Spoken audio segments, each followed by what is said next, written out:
Right, good afternoon, everybody, and welcome to the Northern Area Planning Committee. I'm Councillor Sherry Jesperson, Chair of this committee. And the officers that we have with us today are Hannah Smith, Planning Area Manager, Ross Callaghan, Lead Project Officer, Andrew Amery, Senior Planning Officer, Jim Bennett, Senior Planning Officer, and Steve Savage, Area Transport Manager. I think I got that title right.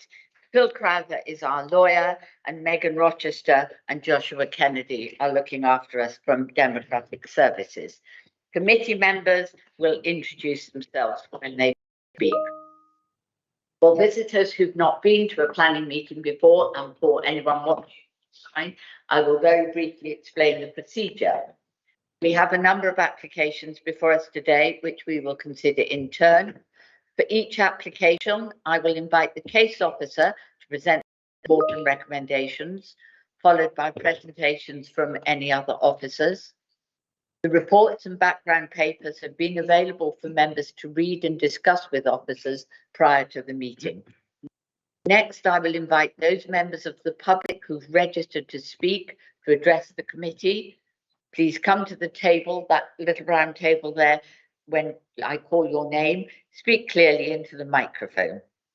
Each speaker has 3 minutes, and we will indicate when you have only 30 seconds left so that you don't overrun. When we've heard from all the public speakers, I'll close the meeting, the public part of the meeting, and no further interventions are permitted.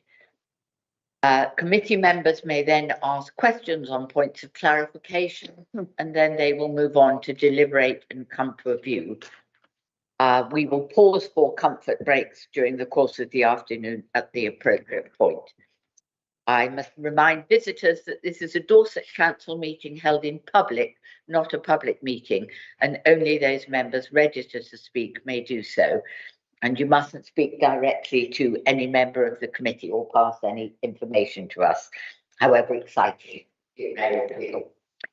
Finally, can I remind everyone that the sound in this hall is not ideal, and the public in the room and the people listening need to be able to hear us clearly. So can you make sure, especially officers when you're presenting, can you make sure that your microphones are nice and close and you speak clearly and firmly?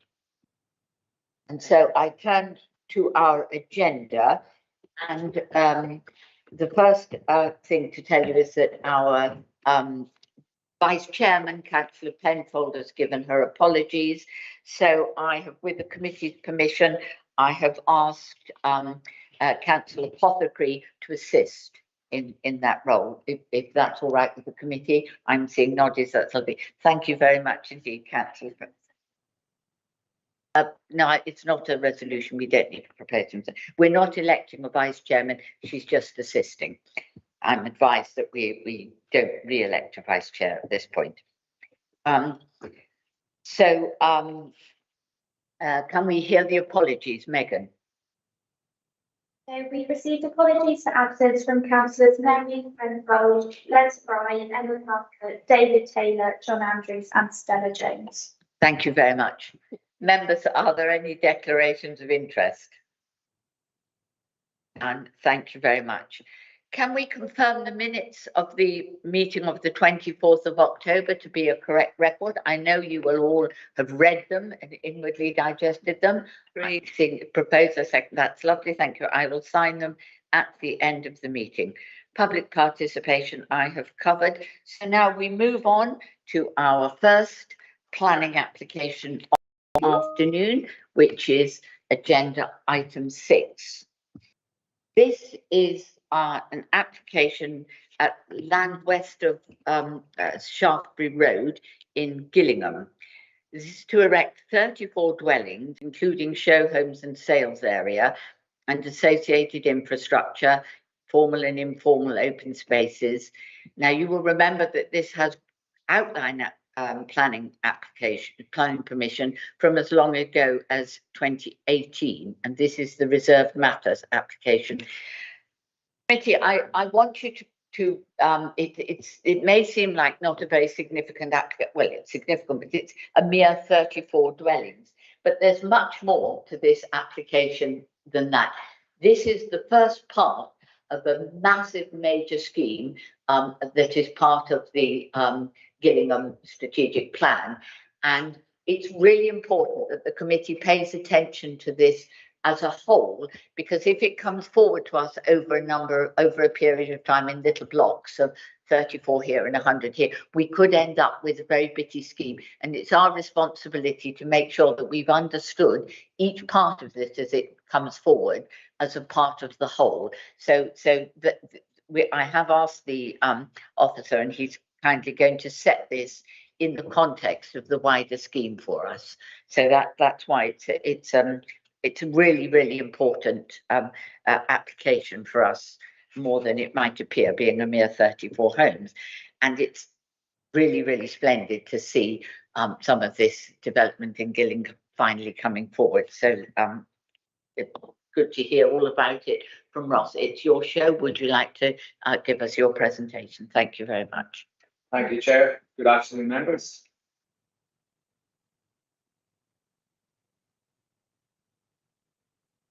First of all, I do have an update. The applicant has provided a sustainability statement which outlines waste reduction and pollution control measures during construction, fabric specification info to meet Fabric First energy efficient standard, water efficiency measures to limit the consumption rate to no more than 125 litres per person per day. And every home will be fitted with low carbon air source heat pumps to allow for them to be zero carbon ready from first occupation.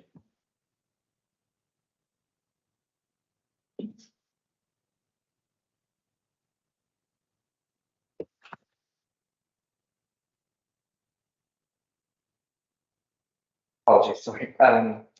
So yes, as the chair pointed out, this is a reserved land application for 34 dwellings, and in a formal and informal open space, as shown on the red line here. This follows the grant of outline planning permission for 961 dwellings, and a local centre providing retail, community, health and leisure uses. This outline approval covers the land shown in blue to the south of Gillingham town. This is the North Dorset Local Planning Policy 21 map for the wider strategic allocation for the Gillingham Southern Extension. So Buckingham Farm site is roughly marked red here, with the river corridors kept free from development. The yellow star is the local centre location within this Ham Farm site. There's been recent retail and business expansion across Shaftesbury Road in the area blue here, including an Aldi supermarket and a petrol station.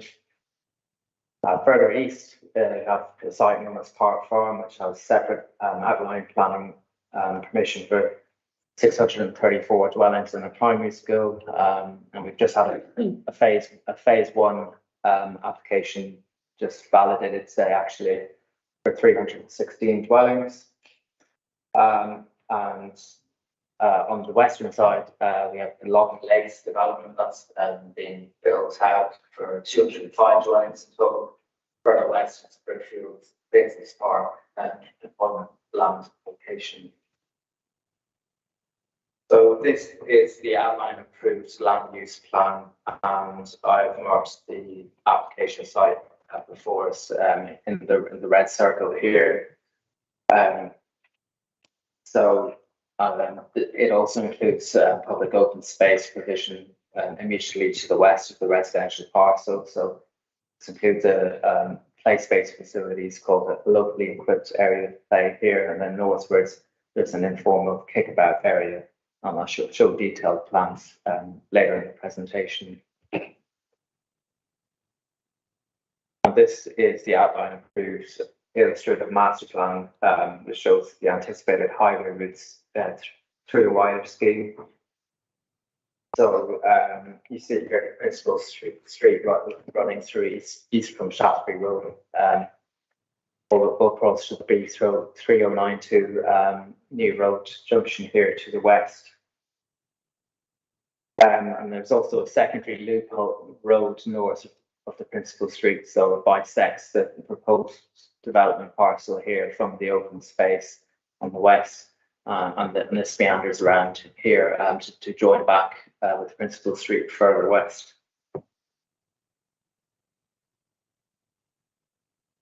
So the principal street was given separate planning permission as shown in this site plan. Again, I've marked the current proposal in red here and the open space areas here in green. So you see that this principal street has its own suds and landscaping infrastructure, and actually has been constructed under separate permission and funding. So our highways colleagues have provided this aerial photo of the western junction here with the B3092. So this is facing back eastwards towards the outline approved site, so which covers both sides of the principal street, and the southern boundary runs along Cole Street Lane here along the south.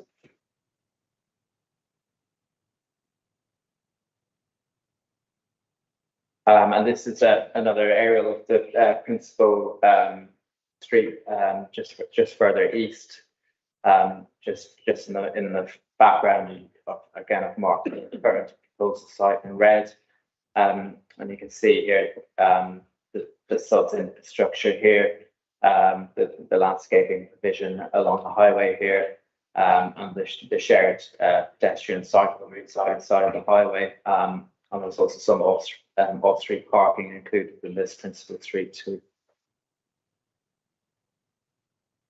So further aerial, this is taken from the design and access statement for the current summation. So it highlights the proposal site in orange. This is facing west away from Shaftesbury Road.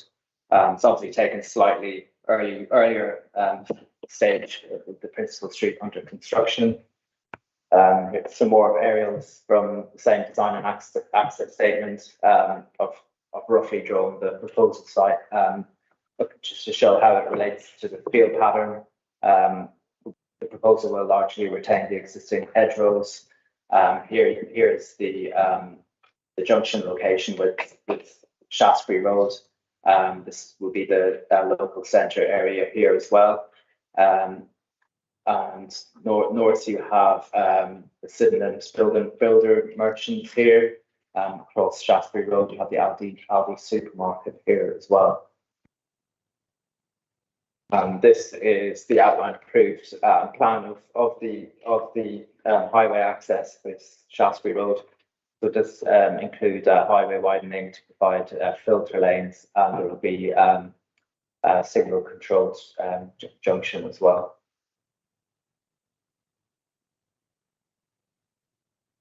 So this is the current proposed phasing plan for the wider Ham Farm outline approval. Again, marked proposal site with the red circle. So phase one is that the wider phase one includes the area to the south of the principal street. This is highlighted orange, and this allows for up to 145 dwellings. Then northwards in the area in red is phase two, which allows for up to 280 dwellings. Westward across the Spine Road, we have phase three, which allows for up to 175 dwellings. Further west again, we have phase four, which allows for up to 245 dwellings. Phase five is the local mixed-use centre, which also allows for up to 116 dwellings. So this is the current proposed site plan for the 34 dwelling scheme in front of us.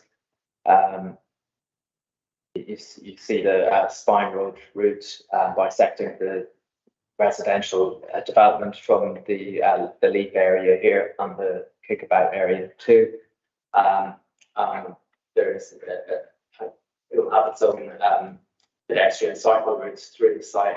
This follows the existing public footpath route. I've included the photograph here, which is from roughly this point, which shows the existing public footpaths northwards towards the Gillingham town boundary and the primary school. So as you can see, there's a total of 3 vehicular accesses proposed northwards in the scheme from Principal Street. And these photos show that actually this would tie into the junctions that have been built as part of the Principal Street. So we have the main secondary spine road junction here. You have this slip junction here, and bottom photo shows the easternmost access in the background here. And these are some further photos from on the ground within the site. So top left photo shows the existing public footpath route northwards towards the town, which roughly runs diagonally along here to tie in with phase 2 of the existing public footpaths. This photo is more towards the east, skirting along the North Principal Street boundary here. This is the Principal Street, roughly southwest here. This the proposal site on raised land on this other side here. As the chair mentioned, that there's a wider context to this site. So I've imposed the current proposal on this side, and this is just to show you that there's another application submitted by the same applicant for 108 dwellings across the southern side of phase 1. So this has been subject to negotiation and a recent round of amendments. Northwards, there's phase 2 application for 280 dwellings, and as you can see, it's north of the current proposal on the open space area. So this shows the intended public footpath route continuing towards the town boundary in the primary school area. And this is generally a higher density proposal to includes flat buildings, includes more semi-detached and terraced units as well. And the current applicants also submitted a separate application for Loop Road, which is shown here, with some of the zones sold into infrastructure too. And you can see this ties in with the outline approved illustrative master plan route, as you can see here. So this is a close-up of the current proposal for 34 dwellings. So it does include raised tables and a pinch point here along the spine road to reduce vehicles speeds and provide safe means of pedestrian access between development and the open space. And this is the proposed parking layouts. Each one, two, it's the total number of parking spaces.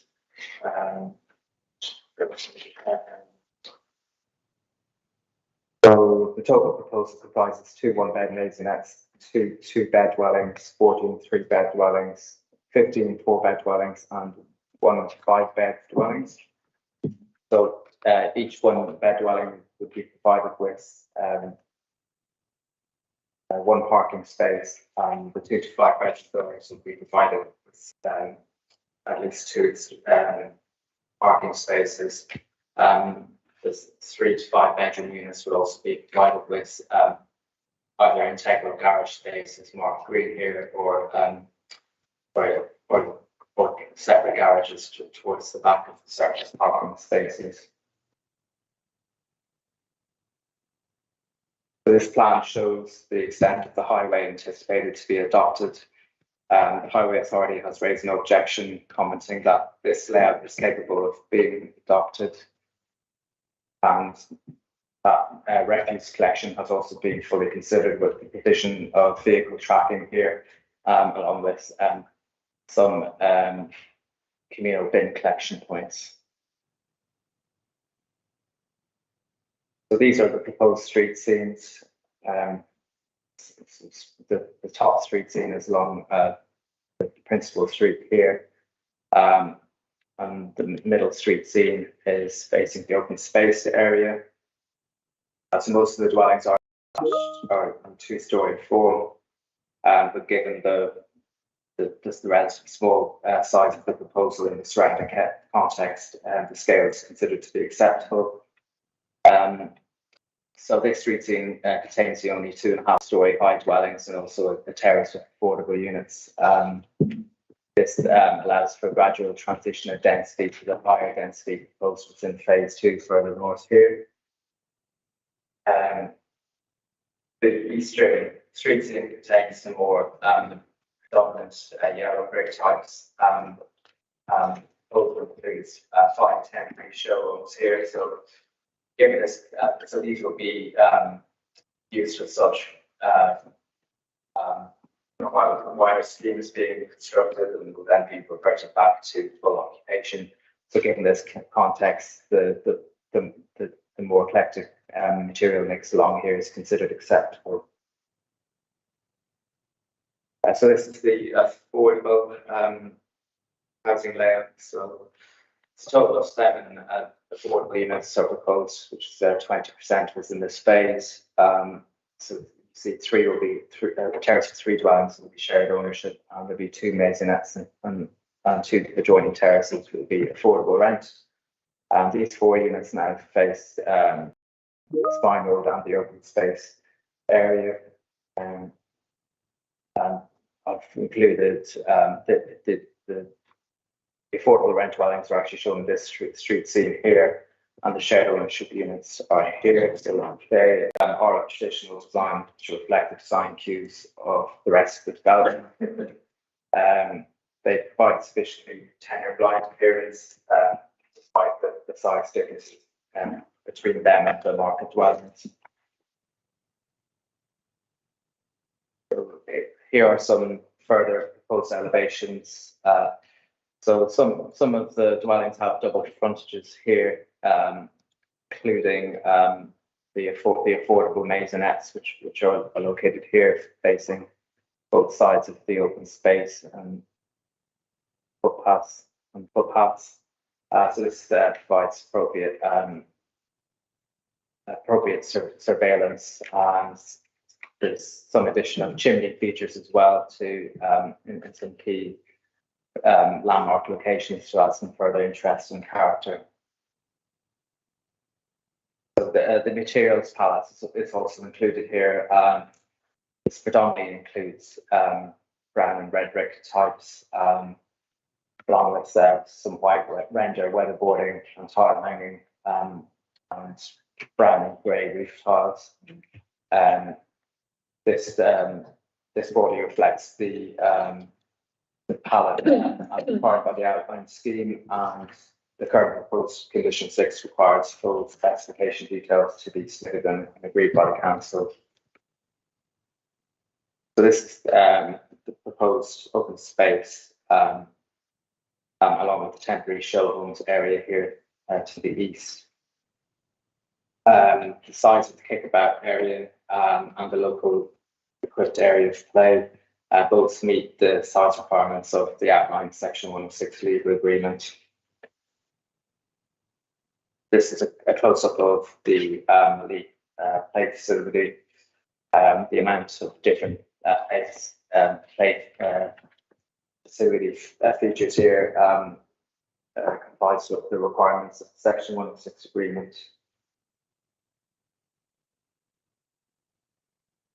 And this is the proposed landscaping within the residential development, and it has been adequately demonstrated that conflicts between landscape and drainage services have been avoided, and given the context, a sufficient amount of landscaping in the streets, trees will be provided within the plots and along the highway, in regards to its own context. This farm plan shows the proposed boundary treatments. So this includes brick walls along more public locations along here. And then you have lower and softer railing enclosures around the leak facility, and also to provide some separation between the play facility and the Loop Road Highway here. So in summary, the principle of residential development has already been established. The proposal is in accordance with the local plan, spatial strategy, the Gillingham neighbourhood plan, and the relevant supporting guidance for the strategic site allocation. It is acceptable in terms of its layout, scale, appearance, and landscaping. It will not lead to any material harm to residential amenity, and there are no material considerations through our refusal of the application. Thank you very much indeed. That's very clear. Mr. Savage, do you want to speak now or just answer questions should they come up? Answer questions if I may, Chair. Thank you. Yes, indeed. Thank you very much. We now hear from the applicant agent, Mr. Jackson.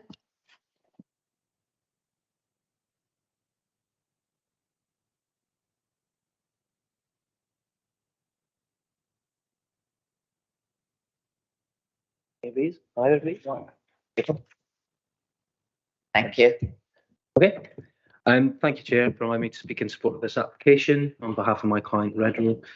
Since purchasing the site, Redrow has worked incredibly hard to implement the outline consent, recognising the importance delivery of this allocated site has for the local area.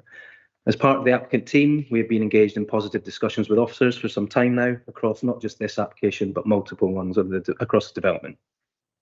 The application before you, while technically not the first Reserved Matters application we have submitted, is the first that is being brought forward for determination, and I'd like to thank Ross and Hannah and their team for recommending it for approval and all the hard work that has gone to date. As I say, the principle of development, as Ross has said, the principle of development of the site has already been established through the outline consent, and setting the general parameters for development, which this Reserved Matters application now deals with in detail. The design presented to you today has built on these principles established in the illustrative master plan, in addition to consideration of comments made at the outline stage. As Ross has commented in his report, in order that sufficient time is given to amends on the other applications, and in the interest of delivery, we have developed a strategy whereby the smaller revised Reserved Matters application could be submitted for the northern parcel of the first phase, ensuring delivery of key infrastructure at the same time. As the summary slide showed at the end of the officer's presentation, the proposed development is compliant with adopted local plan policies and the Gillingham neighbourhood plan. The proposals also represent sustainable development when assessed against the economic, social and environmental elements set out in the NPPF. The site is also subject to site-specific requirements and contributions towards off-site improvements to community and transport facilities and the site's environment. These agreed provisions, combined with the detailed layout and design, will deliver a highly sustainable development which will conserve and benefit the natural environment and will deliver a well-designed place. These proposals will deliver 34 new family homes, including affordable housing, making an important contribution to meeting the housing needs of Gillingham, as well as securing the delivery of important tree planting, open space and connections to the wider locality. The proposals will be the first step in creating a livable, walkable and high quality residential environment in accordance with the Council's urban design guidance and the Gillingham Town Design Statement. The application will also allow for part of the site to be delivered as the proposed sales area, which is important for the wider site moving forward. My client, Redrow. Just 3 minutes, if you could wrap up for me, thank you. Last one. Redrow has committed significant investment to not only this site, but beyond, and is committed to providing sustainable development through quality, beautiful homes and creating a better way to live. As a team, we've engaged positively with officers and other key stakeholders reflected in the positive feedback to the submissions, and we look forward to continuing this work in the future to deliver the development of this important allocated site. Thank you. Thank you. Thank you very much indeed. Members, we'll take questions first, and I go round the room, and I'll start on my right here with Councillor Apothecary, who knows this one very well indeed. Do you have any questions? Yes, I do actually, and just for clarity, when you asked for declarations of interest, I do chair the Gillingham Town Council Planning Committee. When this application has come forward, I've made no comment and certainly haven't voted. So, Yeah. but having said that, the queries for Gillingham, that Gillingham Town Council had, they felt they could support the application subject to compliance with officers' recommendations. And I would just like to check those, please.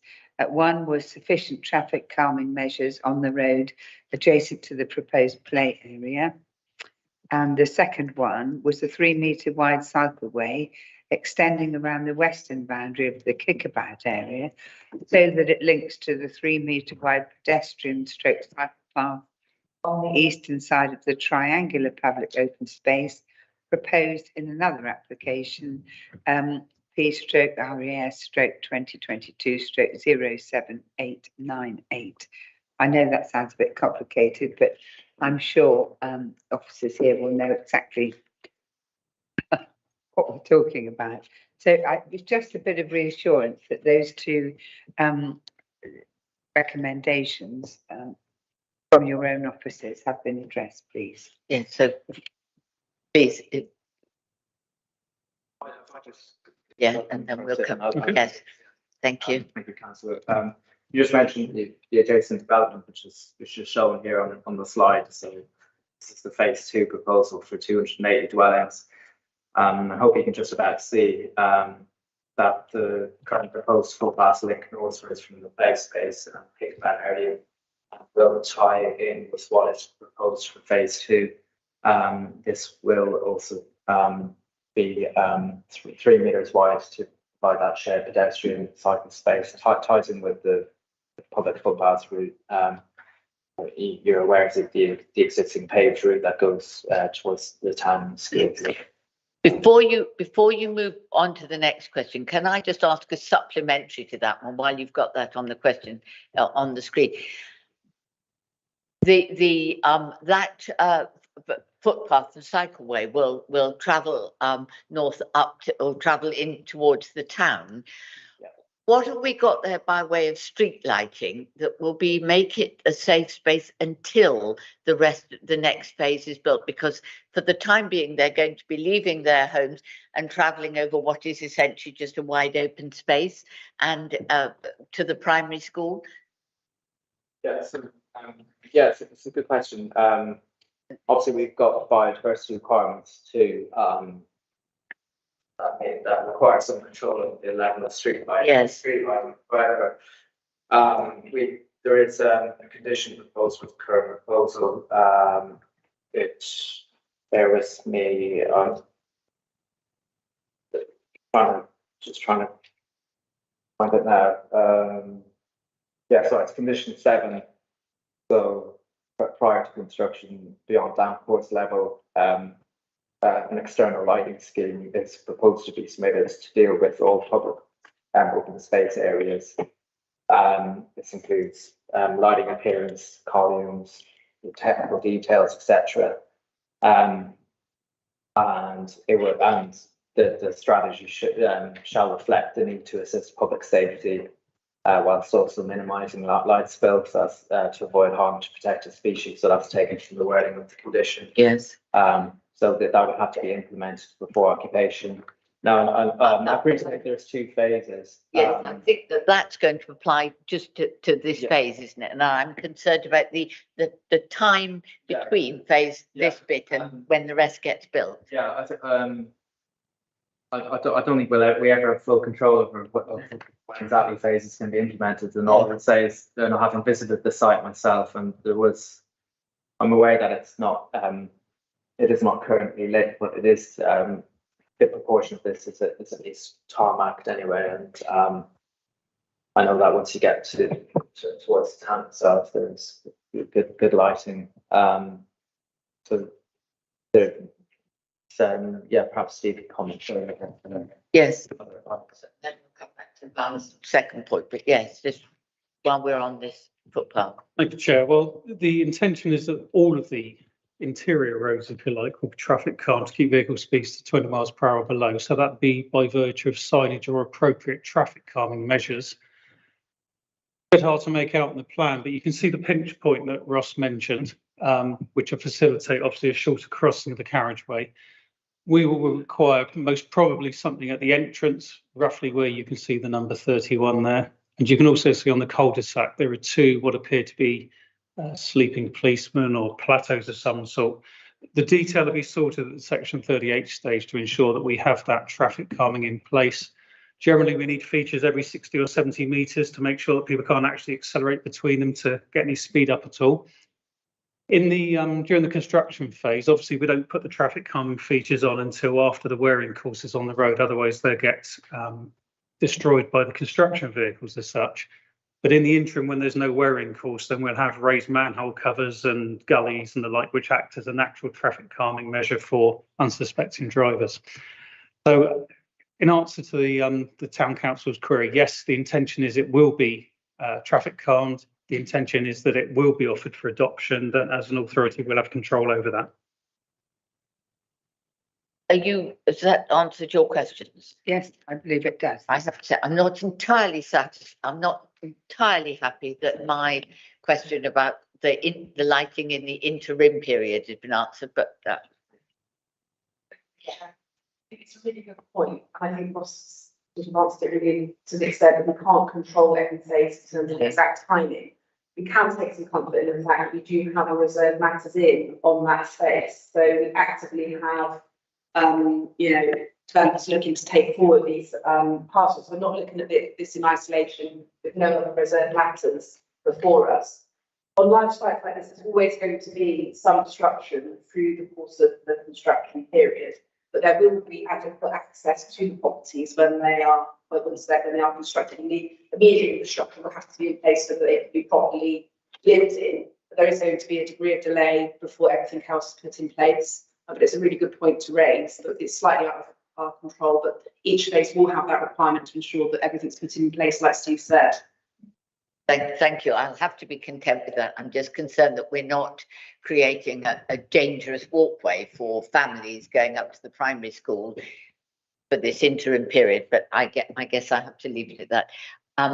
Councillor Cook, any questions? Yeah, thank you. Councillor Cook representing Shaftesbury Town. Couple of questions. Ross, you mentioned render. That's my pet peeve, as probably this committee has heard a couple of times on. Can you point out on the plan where this render is intended to go, and can we possibly, I know I'm going to stray into debate rather than discuss questions, but are we able to condition no render? Let's find out where the render is first, and then it's a very, very well made point. We all have written it down, I think. Yes. Yeah. Thank you, Councillor. So these elevations show two dwelling types that have render. From what I understand from the applicant, is that the render would actually be a coarse chalk type effect, which you may have seen on the rough cast, sorry, on the shafts on the Red Road Shaftesbury Little Down site as well. So it's not, as I understand, and as I think it's shown here, it's not going to be just painted white render as such. In terms of locations, also this isn't the biggest plan, but the dwellings that predominantly have render are outlined in blue. So sorry about this. I'll bring up the street scene, perhaps it might be slightly easier. So it's not the predominant material type. So along the top street scene here, that shows this run of dwellings. A couple of the dwellings have them on gable or side ends here, and then there is one dwelling in the corner that is got more colour rendered design here. The external material type is predominantly red or brown brick. so the render use is only occasional, and as I said, I understand that they will use more of a chalk effect type for it. Excellent. Yes, please do, Han. Thank you. Mrs. Smith. Thank you for raising that because I completely understand the concerns. I've seen some render that, you know, has run and the colours leached out of it. Ross has asked for a specification of the render, which shows that it is a more rough finish, so it's sort of a textured render. It's a different quality of render, I would say. The developer, the applicant has shown how the render would actually be constructed, so it has the right moulding around windows, so you don't get rain running down the flat elevation. And also just another point on whether we could condition no render. I'm not certain from an office point of view we'd recommend that, because it does provide some variety in the street scenes, and in terms of the overall palette, I think reducing that down and seeing that it's not, as Ross has said, the predominant material may not be okay, may not be the best result overall in terms of the appearance of the dwellings. But we have looked into that following, you know, concerns on other developments to ensure that it is a good quality render that doesn't have those issues with the staining and leaching of the minerals out of it. Are you content with that response? Yes, to a degree. I've Yeah. got one other Yes, question about please. trees. If I can, I'll make No, some comments in yeah. in debate. Trees, how many will be lost and how many will be planted? And is the amount that are going to be planted greater than the amount lost? Thank you. So in terms of the amount of planting proposed, apologies, I don't have the precise figures in front of me, but this plan, I hope this showed the location of street trees and trees within the plots of the dwellings, along with other landscaping along the highway.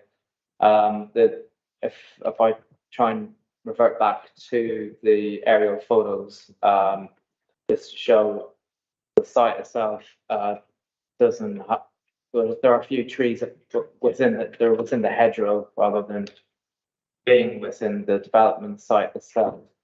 And if you tie back to the proposed site plan, which is also supported by an arboricultural assessment with a tree protection plan that's been reviewed by a trees team. There's no tree removal, and the hedgerow removal is limited to provide the pedestrian permeability between the play space and the kickabout area here.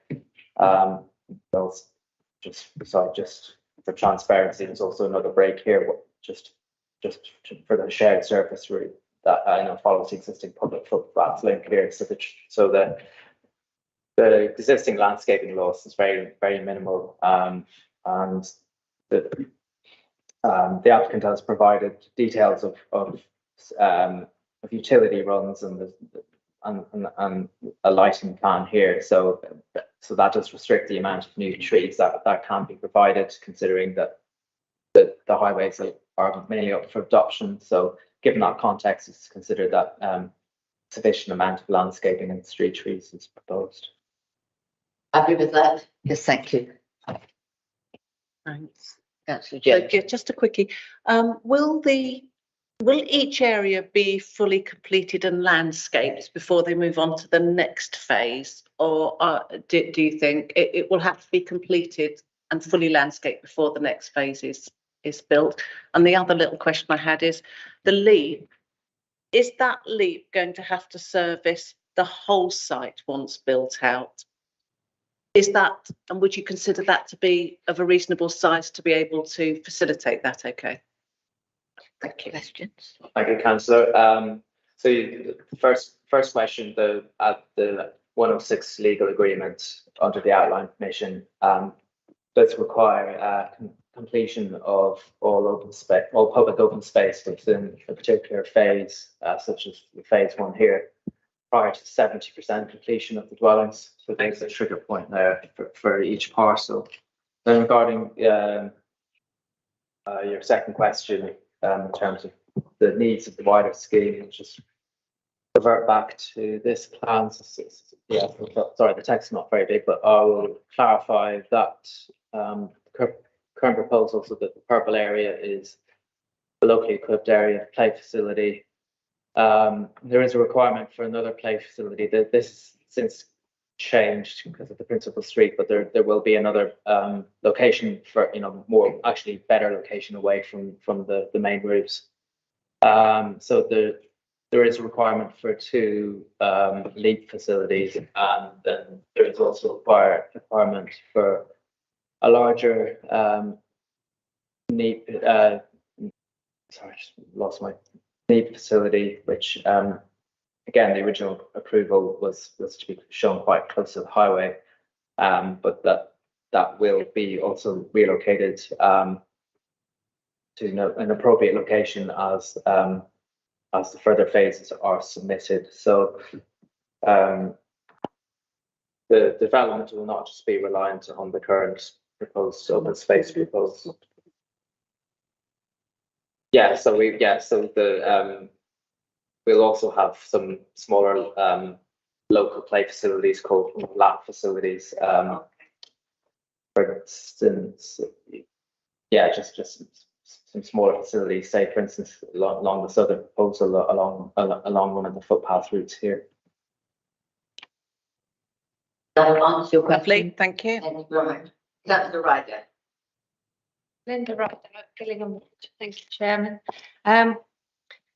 Huge amount of work has gone in bringing forward the strategic southern extension and the different phases, and I'm understanding why we have these different parcels of land. I think most of actually my questions have already been asked and answered.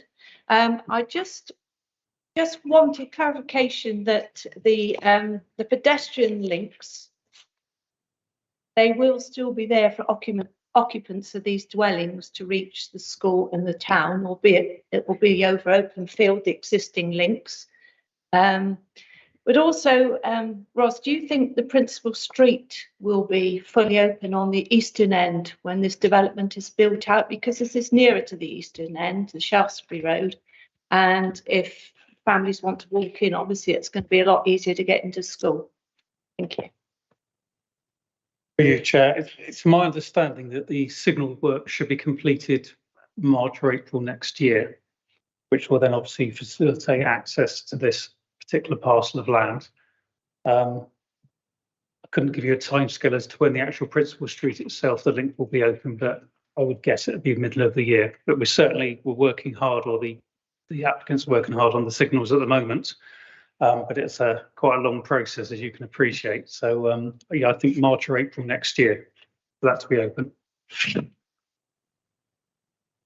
Will the principal street be being used for construction access traffic, or there's another construction access? Well, it can be accessed from the western end at the moment, but as soon as the signals are in place, then I'd imagine it'd be utilised by Redrow to access this site. Okay. Any other questions, councillor? No.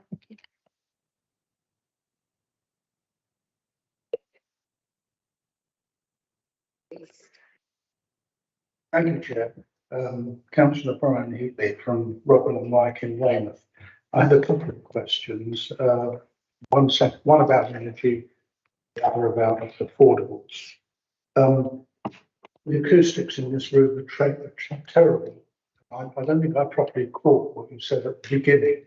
I looked for the energy statement that's referred to, I think, on page 35, and I couldn't find it.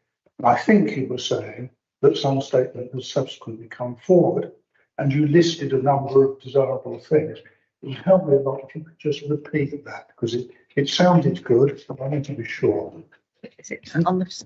Yes, thank you, councillor. Yeah, I shared that slide in question at the start for you all to see. So the sustainability statement includes waste and pollution control measures. The dwellings would comply with Fabric First energy efficiency standard. There will be consumption limits in terms of water, and every home will be fitted with low carbon air source heat pumps, so that they can be zero carbon ready in first occupation. Thanks very much. I was obviously concentrating too much on looking at you to hear you, and not on what I'm looking at. That statement is not is that formally performance now? Yeah, it was submitted shortly after the agenda was published, so apologies for that. Secondly, on affordability, this first phase is offering 10% affordable. I noticed across the patch, there's some much higher affordables, and I noticed too that tends to be in areas where the densities are planned to be rather higher, so it seems consistent. But I think I'd like some assurance that they're part of a whole viability assessment that's got those separate bits coming out and that's fully consistent with each other. And we don't get told when phase 23B comes that, sorry, can only do 10% here. Absolutely cracking question. Yes, thank you. Definitely. So the applicant is currently actually committing to up to a 25% provision of affordable housing across the site. So yes, the current phase 1 will provide 10%, but that is in accordance with the 106 agreements just to assist with getting the scheme up and running and initial viability. The original section 106 actually allowed for a viability review for each phase. However, the current applicant has submitted to amend that to actually do away with the what can be a long-winded viability review mechanism and instead actually commit to provide 25% across the development. So there will be much more assurance that 25% will be delivered based on what was previously agreed. Okay, thank you. Last question, which is a rather general one, maybe I'm not sure. Chair made it very clear that this was a very important first application, first full application for this whole site. I don't know whether it's possible to make any statement on how far it sets precedents. Can we reasonably ask of other things later on? Well, you managed to do this on phase 1A. Why aren't you doing it on phase 2 or phase 3? And vice versa, how much? I think the importance probably lies in the precedent. I don't feel I have enough substance to it. How far do the other places have to look the same and so on and so forth? I think that's a really well-made point, and in fact, it's one that I made to officers, is that we will be looking to this application, as it were, to set the tone for how good we are expecting all the rest to be. And I'm pleased to see that officers and Redrow have worked to make this an attractive development. And I think you are absolutely right. We will be looking for this to set the tone and set the precedent. We don't want to see this entire massive scheme become less and less attractive with the passage of time. And I think that is a well-made point. I mean, yes, I don't know quite how we as a committee do that. One of the things, of course, that we do have the power to do with that, and indeed with the affordable housing, is that we need to ensure that every bit of the scheme comes before that committee, and it will be responsibility of this committee to try and hold the line. But yes, Hannah, would you like to comment on any power we do have? Yeah, just on the first point of affordable, Ross, just to supplement what Ross said, it's a really good point about the affordable and it not all being, one phase and having a good mix of tenures across the site. The situation we have now is actually a preferable situation. So before, as Ross said, we have a viability mechanism on each reserve matters, and that would be an unknown. So we could end up with 10% on the next phase, 50% on the next phase, or we could even end up under the current situation that we didn't meet the 25% overall. That was the intention, yeah. But it'd be subject to viability review. Now we have the applicant committing to 25% across the whole phase. So this phase is 10% because it's the initial phase. The Places for People phase is 50%. So not going over 50. So we don't want phases where there's, The concentration of markets for affordable housing, not to have a good tenure split across the site. I think this approach will achieve that more successfully than having this viability mechanism that was an unknown on the original outlines, just to give some comfort on that in terms of the affordable point. On the quality point, I think it's a really good point. So we do need to ensure that the themes that we've established on this reserve matters, which is good quality open space, good connectivity, attractive appearance of dwellings, and good landscaping, has to be carried through on each phase, and that's what we'll be looking to achieve, and that's what we're working with the applicants on the early phases to achieve. We don't have any policy or a design code that we can insist on this scheme, but it does not mean that we can't ensure that each phase comes forward with those principles being brought forward. So I think that is under our control, because each phase will have to be scrutinised and assessed by you against those principles. Yeah. Thank you, Chair. That's very comfortable. Does that give you the comfort? It's the same comfort that I was seeking, Councillor, that we make sure that at the end of all of this, we've delivered the best possible development for Gillingham that we can. Yeah, good. Thank you.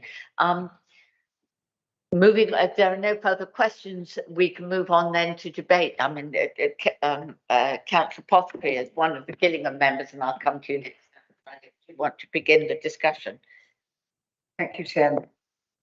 As has already been said, actually, quite loud and clearly, my main concern is that the planning application is the first of many applications for the southern extension of Gillingham, and it's really important to ensure quality of development and layout is the best that it can be, to set an example of best practice for the developments that will follow. I have to say, this has been a long time coming, but I'm really delighted now to see this in front of us. I think it's really good quality. I know I'm preempting really, but I'm very happy with this recommendation to approve this. Thank you very much. Councillor Rideout, other Gillingham member.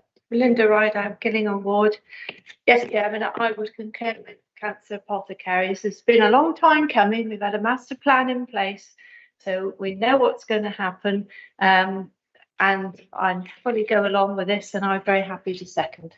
That's lovely. Thank you very much indeed. Does anyone else want to comment? Councillor Cook. Thank you, Councillor Cook from Shaftesbury. Picking up on the longevity of our decision-making process. Being said, yes, we've got to get it right. How much leeway and how much insistence can we take from this scheme as opposed to the schemes that are going to follow? Because the point about affordable housing is well made, that we don't want it all concentrated in one parcel. But we also, my personal view is that the way it is now concentrated within this development doesn't show that it could be distributed a little more evenly around this parcel. Because again, the way that it's put in one block or two blocks, but two blocks together, does that send the wrong message? Does that concentrate it too much? My feeling is that it does, but I don't know how the rest of the committee feel. And on the point of the rent, we got absolute assurance from the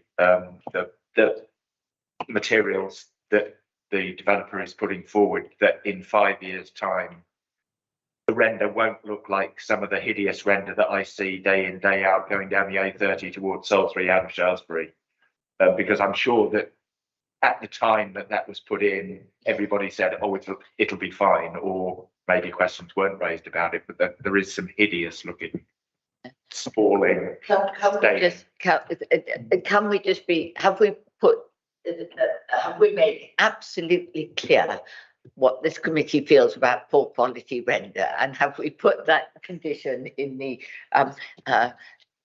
firmest terms that it's reasonable for us to do. Obviously, conditions have to be reasonable, and we've been advised that saying no render is actually not helpful. Can we be reassured that you've absolutely understood how we feel about poor quality render? And I thank the council as well. I forgot to mention in my previous answer that the current proposed condition 6 requires full specification of external materials details to be submitted and approved in writing by the council. So while we have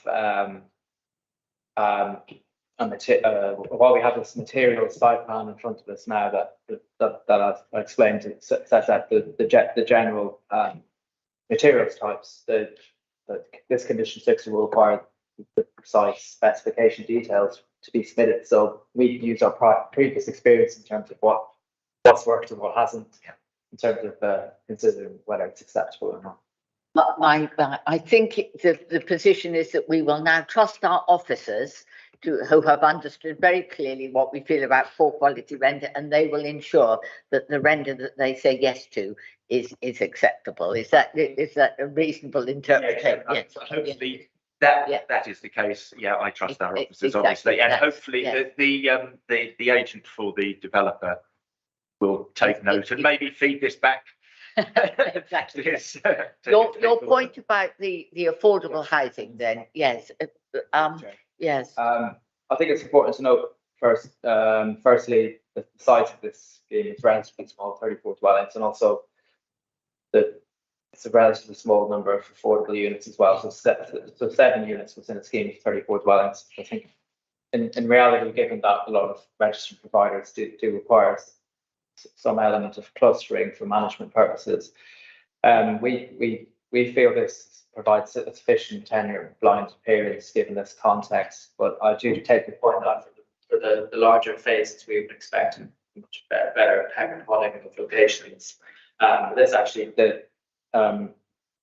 followed negotiation to include some dwellings more facing the loop road and the open space here.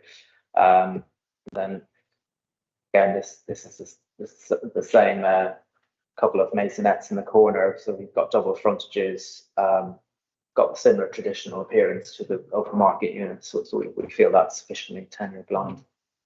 Yes, what it's worth, I was quite I appreciate that they're clustered together, but I didn't I see the logic, but I was quite pleased to see that they were placed overlooking the open space. So I don't think we can say that they're in a disadvantaged location within this. So I'm personally quite comfortable with them, but I think we've made a very firm point about we will be watching how the affordable housing evolves over the course development of the building, the huge development of this whole area.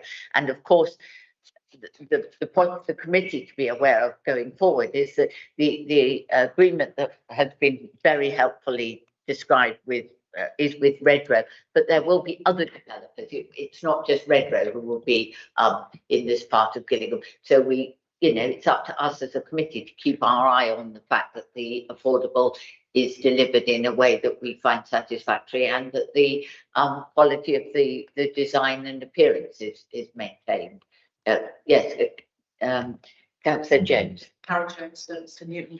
I was just I know we can't do anything about this, but going forward, the two-bed properties on the affordable housing can only sleep 3 people. So you're looking at 1-child families, and I think for affordable housing that's going to be very limiting, which is a shame. So I just wanted to see what we could do going forward to ensure that any 2-bed affordable going forward can sleep 4. I just think that's really important. Otherwise, we could have a problem there. Okay. Yes. The initial submission did have a smaller 2-bed units with only 3 bed spaces, but it was since amended. So in the committee report under paragraph 16.4 confirms that the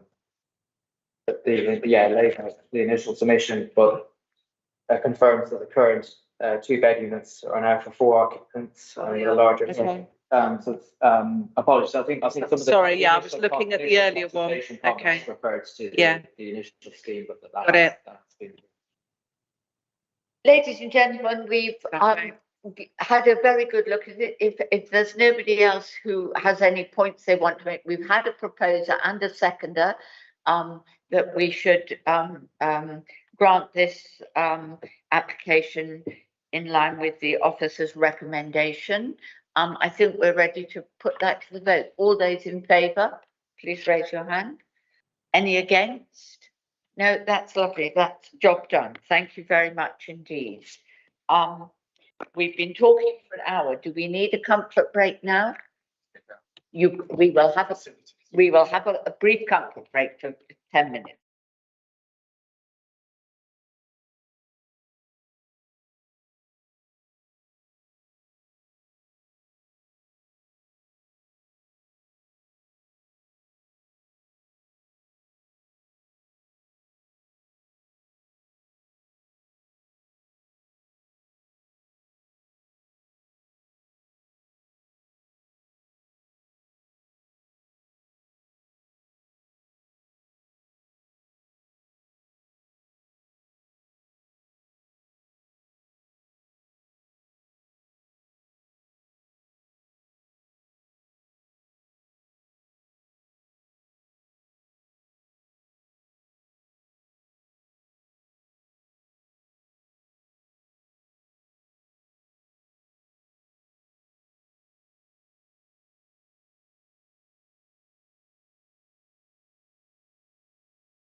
Welcome back, after that short break. We're now moving on to agenda item 7. This is a planning application to demolish an existing timber barn and erect a new structure to the same footprint to be used as a microbrewery at Lower Woodbridge Farm in King's Stag.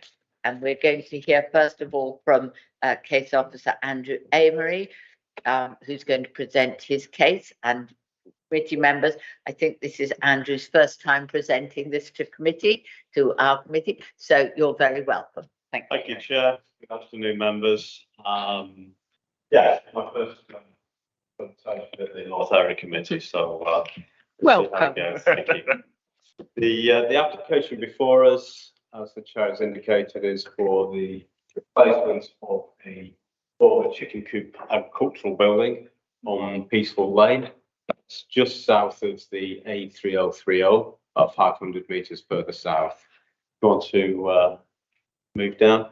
The proposed use of the building will be for a microbrewery. The building is located in the centre of that image, and I've outlined the building in red rather than the site in red at that point.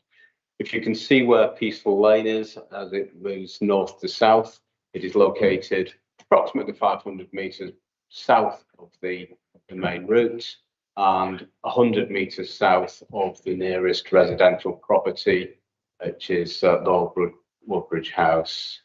Thank you. Next, Chair. Slide. To give you an indication of the constraints, the site is located within the West Dorset local plan area. The boundary for West Dorset, as opposed to North Dorset, is the line on the very far right of the image. That line is also followed by the Holwell neighbourhood plan. There is one right of way in close proximity to the site. That is the pink line that comes off the main junction, but is not affected by the development itself.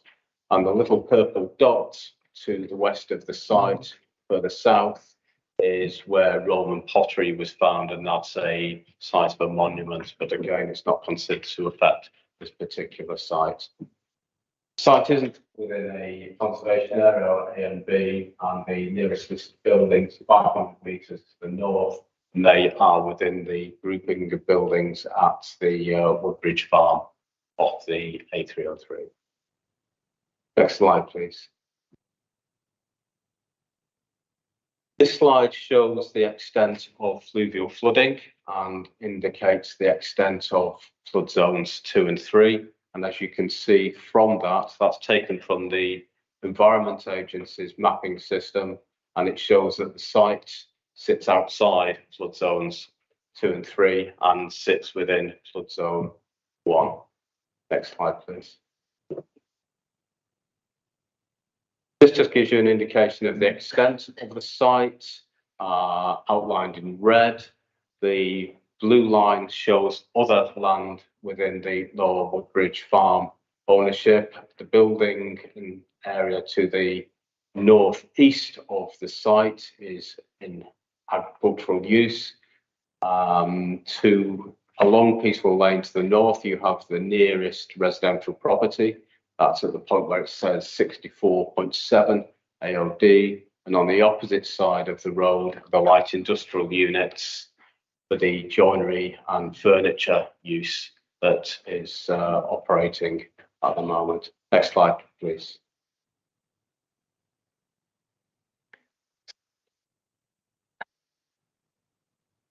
That gives you a visual representation from the mapping systems. It's effectively the same image, but I thought it would be useful for you to be able to see that in context with the surrounding buildings and the relationship of the existing and proposed buildings to existing buildings along Peaceful Lane.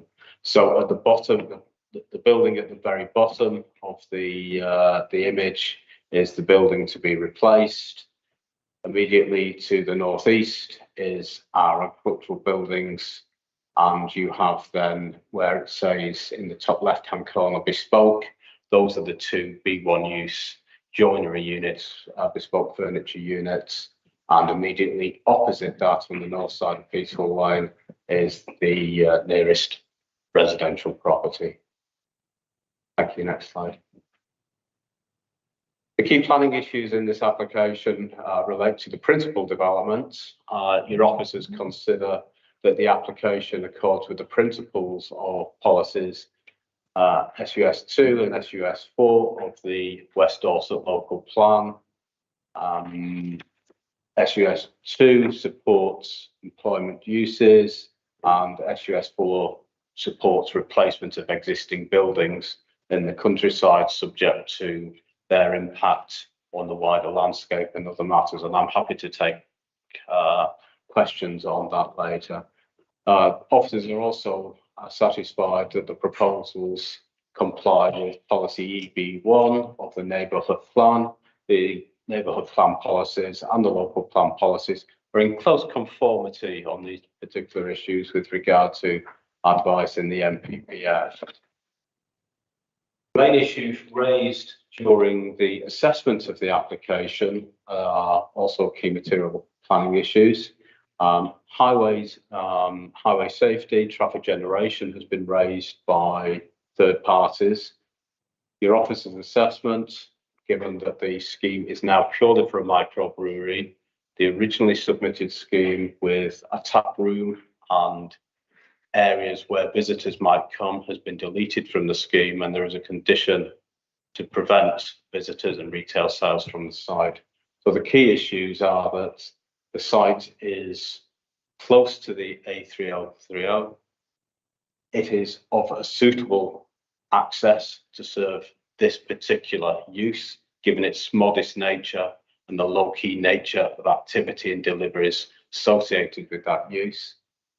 It provides visibility displays to the required standards. That's at 2.4 by 80 in both directions along a straight section of road. There is sufficient on-site parking for staff to the required standards. There is sufficient on-site parking and manoeuvring for delivery vehicles and the vehicles taking the goods away. Given this is not a lane that you would want a HGV on, the vehicle that will be used will be a transit-sized vehicle to take the goods in and out from this site. And again, there is no public access or visitor facilities as part of this application. It is purely a microbrewery. Thank you. Next slide. Officers have considered the following issues because this is what our policies require us to consider. So we've considered residential amenity as is required by both the local plan policies and also the neighbourhood plan policies. The nearest residential property is 100 metres to the north of the site. It's screened by an existing tree belt, and there are conditions that we are looking to impose which would provide an acoustic fence between the site and the nearest residential property, and also additional landscape planting. There are other commercial premises which are much closer to the existing residential property, further north along Peaceful Lane. It is felt that the proposed acoustic fence, a condition relating to lighting and restricting the activity to a brewing process only on this site, plus the modest scale of the facility, will ensure that residential amenity is safeguarded on this application. In terms of landscape and visual impact, again, these are policy requirements where you're in the countryside and you're either changing the use of an existing building or you're replacing that building for an alternative use. It's absolutely important that the environmental impacts are assessed and in terms of the wider landscape impact of the new building.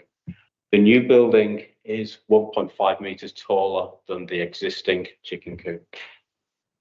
But what it does do is it sits against a mature tree backdrop, and I will show you an image of that relationship as we move through the presentation. The proposed building is located within a cluster of existing buildings. It's not isolated. Within eyesight of this particular proposed building, you have a grouping of other buildings, some modern and utilitarian, such as a furniture premises, and you have the more traditional buildings of the existing agricultural buildings to remain and the buildings north. So this particular building sits within an existing group and cluster and will not look out of place with what's there at the moment.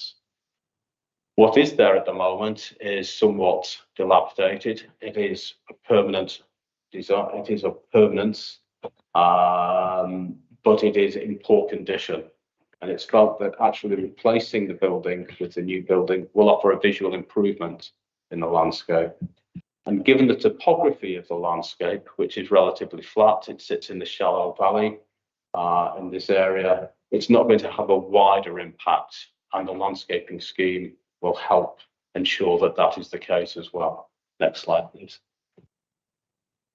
So this is an image of the existing building. That's the former chicken coop.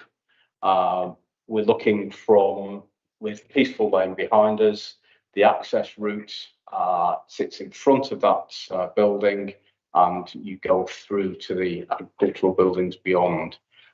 The parking area and the outside sitting area is pretty much where that photograph is taken from. Next slide, please. That's an image again of the existing building, and it shows the position of the site access where the red car is, and you're looking back across the building to where the proposed building is. So in front of you, you would have a small parking area for 6 cars and an outside sitting area. Behind you, you would have the new mixed native hedgerow, the blackthorn and hawthorn hedge, which will help partially screen the building. And off to the right, you have the outside areas such as the wastewater collection area and the refuse area and the turning area for the vehicles, delivery vehicles. Next slide, please. This is an image taken along Peaceful Lane. It highlights the narrowness of the lane. The verges are identified as a site of nature conservation interest. And so it's important to maintain those. It shows the narrowness of the lane. But it also shows at the very end of the lane, you can see the buildings associated with the Woodridge Farm, the 83030. And so visibility in both directions is very clear. And in terms of the replacement building, you can imagine, if you can imagine a 1.5 metre uplift on the ridge of that, it is still going to sit well below the existing tree belt, which is sit low. And you will also have additional hedging which runs along in front of that, which in time will establish and provide a further screen. You can just see to the right of the building to be replaced is the one with a very silvery type coloured roof. You can see the slightly larger scale agricultural buildings to the right, which are to be retained and maintained. Thank you. Next slide. This image just gives you an idea of the proposed layout and all the elements which will comprise the site. So you can see the tree belt line that was shown in the photograph. The building sits in a similar position just to the south of that tree belt. The acoustic fence would be aligned so that it sits and fills the gaps either side of the tree belt, but will be designed to contain any noise or activity to the south, so not to prevent noise spilling northwards. And then within the site itself, you have an improved access point with sightlines in either direction shown in red. You have the first 15 metres, which will be in a permanent material, consolidated material to avoid mud and other material getting onto the road. And then you have an area for 6 parking spaces, which is equated to the size of the unit itself, 260 square metres based on 45 square metres per parking space. So that is to the required standards. And you have an on-site turning area for the delivery vehicles. The applicants indicated that there will be 2 members of staff, typically on a daily basis, arriving at 8 in the morning and leaving around about 6 in the evening. And that will be Monday to Friday, with occasional work on the Saturday. Deliveries suggested in high season, in the popular season, to be once a week. The materials to be brought in at once a week, and that would be brought in by a transit van type vehicle. And in the winter time, the quieter periods, that will reduce down to vehicles coming and bringing deliveries once every 2 weeks or so on typically and on average. So it's a very low key type use, to be perfectly honest. You can see the alignment of the hedgerow to the south of the southern edge of the site to define and contain that activity. Trying to think if I've missed anything. You have to the right-hand edge of the building, you have a storage tank. Obviously, the brewing process requires water to be pushed through, and that would be where the wastewater is stored and collected. Next slide, please. This just gives you a confirmation of the internal configuration of the proposed building. It's an open plan building. The tap room that was originally shown was gone. The seating areas for the public has gone. You just have an open plan building for the brewing facility and some small scale facilities for the staff that will be there. Next slide, please. Again, comparison of the building heights, the existing building on the left, the proposed elevations on the right. Proposed materials are very similar to those used on the B1 use for the furniture business further north along the lane. And as you can, whilst it's 1.5 metres higher, you get an indication of the scale and the appearance of the buildings being fairly similar to that which is there at the moment. Next slide, please. So summary of the recommendation, there's no objection to the principle of the development here. The proposals are policy compliant in terms of location of employment uses and the replacement of an existing permanent structure. The removal of the original facilities, which concern was raised about, together with additional conditions relating to prevention of retail sales, and addresses the concerns about amenity and highway safety, given the nature of the road and the quiet character of that road at the moment. Conditions can also be imposed to adequately mitigate the impact on residential amenity and landscape impact, such as the acoustic fence and additional landscaping and ecology. The site, as it's shown, meets access and parking requirements. There's no highway safety concerns being raised, and there's no objections from the Highway Authority. So that is the end of my presentation. Thank you, Chair. Thank you very much indeed. Mr. Savage, do you have anything you want to add at this point? I think It's just covered admirably all the highway elements. Thank you. I'll answer the question. Well today, Thank you very much indeed. That's right. I'm going to give him drilling when we get to the next one. That's lovely. Thank you very much indeed. We're hearing from two public speakers on this one. First of all, could I hear from Sally Ann Hunt from Holwell Parish Council? I'd like to go up to the little brown table. Am I pressing? Yes.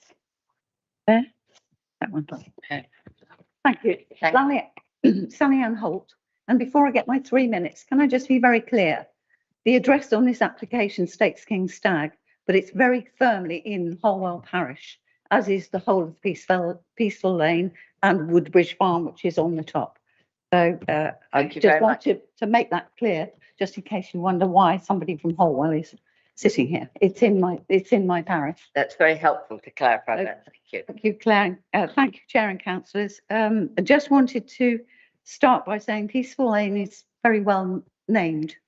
It is a very quiet, peaceful lane, which people tend to use for amenity. They walk there, they take their dogs there, they ride their horses there. They come up Stony Lane, round Peaceful Lane and back in a circle.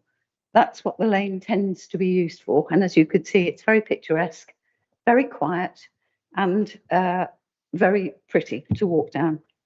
I'd like to thank the officer for his updated report and the work that he's been doing. Some points in the report require some clarification because they're not strictly accurate. The site is still being used at the moment. It's not redundant. There is a farmer using that from Woodbridge Farm. The Jamie Ross replacement, the furniture company that was discussed, was actually the hatchery for the chicken shed.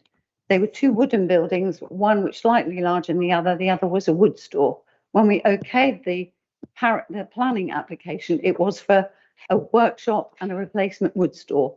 That replacement wood store has since been sublet by Mr. Ross, and there's traffic coming in there at all sorts of hours of the day, waking up the local resident. So I would say that whilst it's there, the lack of condition on it is a concern for us, and I'll come to that in just a second. The other point I would say is that Lidlington Parish Council also put comments into the planning application which aren't included in the report. They to request that the site has all permitted development rights removed, and if it was approved, then they confirmed that they didn't want the retail outlet because that would increase traffic down the B3143 up Polwell Road and down Peaceful Lane. So I think those should be added and noted. There is no reference to the impact of noise or smells or wastewater collection in the report or in the conditions, and we would like these reviewed and conditions put in place to minimise any 30 impact. seconds left, so. Okay. We'd like to condition the working times unless you can confirm that having them on 1201/8 issue A counts as a condition so that we can use them.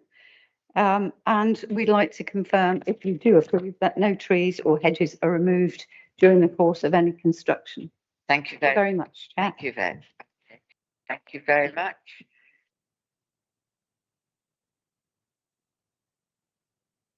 She's removed.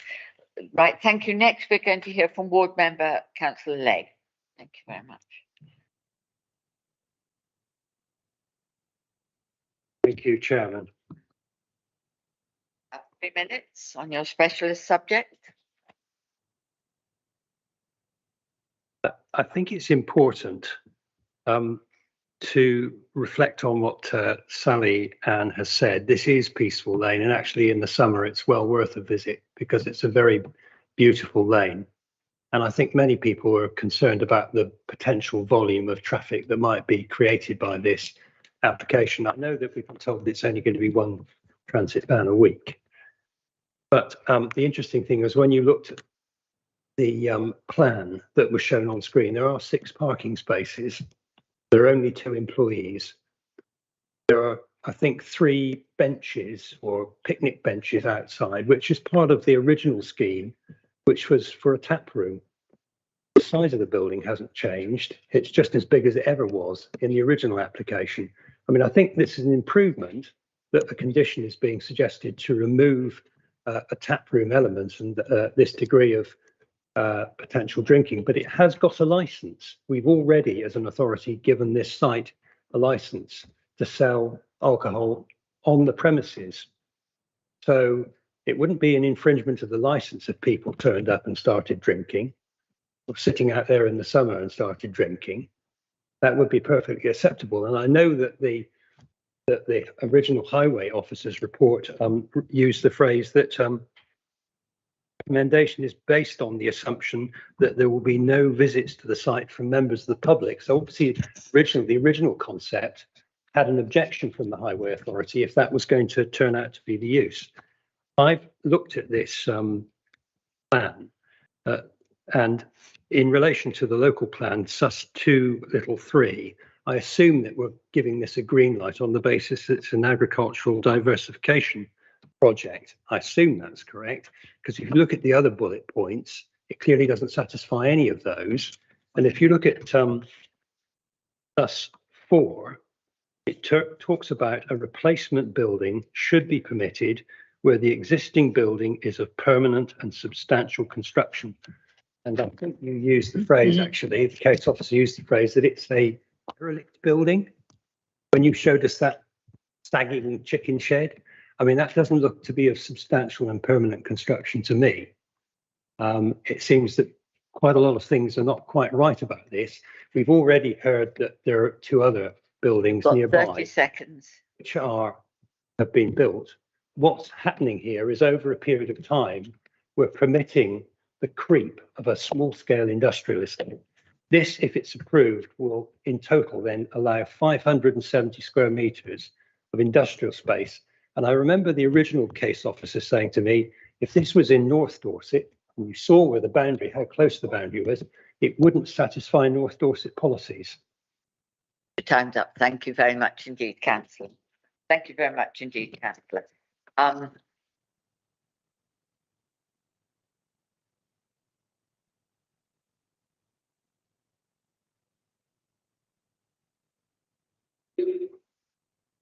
Thank you, councillor. Do you want to comment on anything that you've heard so far, or? I'm happy to come out to respond to some of those comments. I mean, obviously the application before us is for a microbrewery.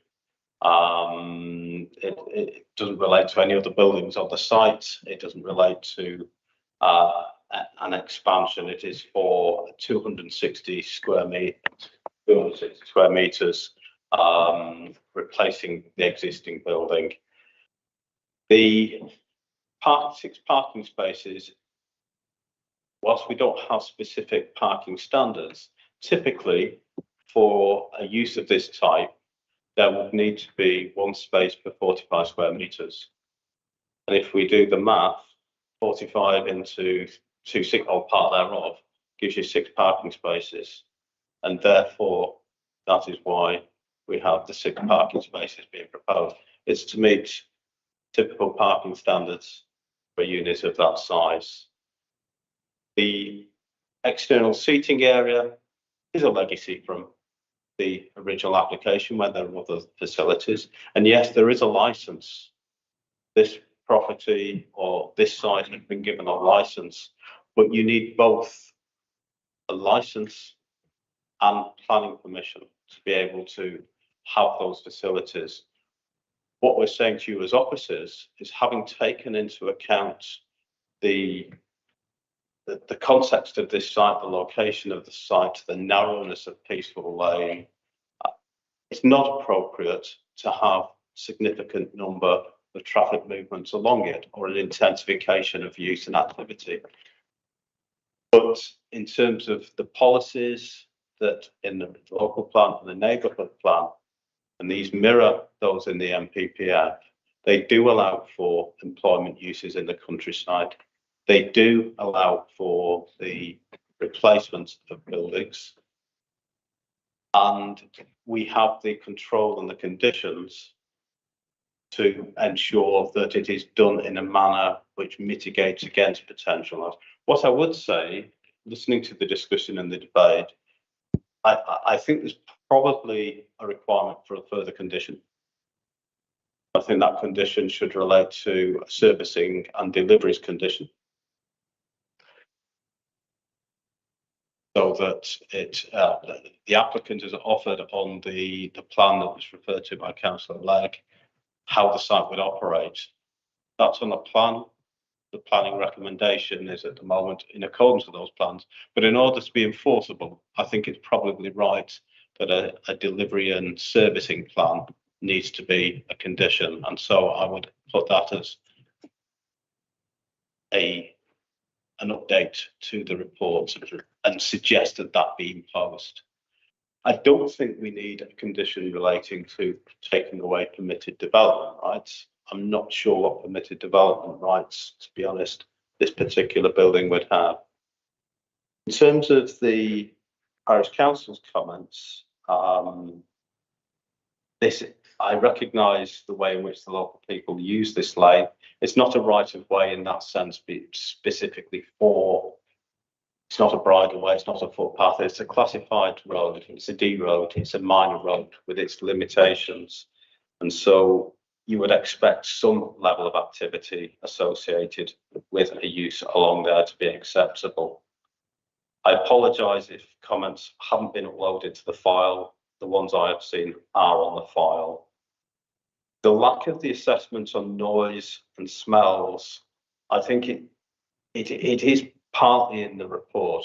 What I would say is your officers have looked at the scale and the nature of this business, or proposed business, and come to the conclusion that given that it is of such a low key scale, that it would not have an impact on or would not have a significant or harmful impact on the nearest residential property. I think one other issue I need to clarify. Councillor Legg talked about farm diversification scheme. That's in the neighbourhood plan. This, I understand, is an operator who already operates a brewery in Blandford. It will bring employment to the area. There are benefits associated with improvements. The building isn't derelict. It is in poor condition, I think is the phrase I used. Yes.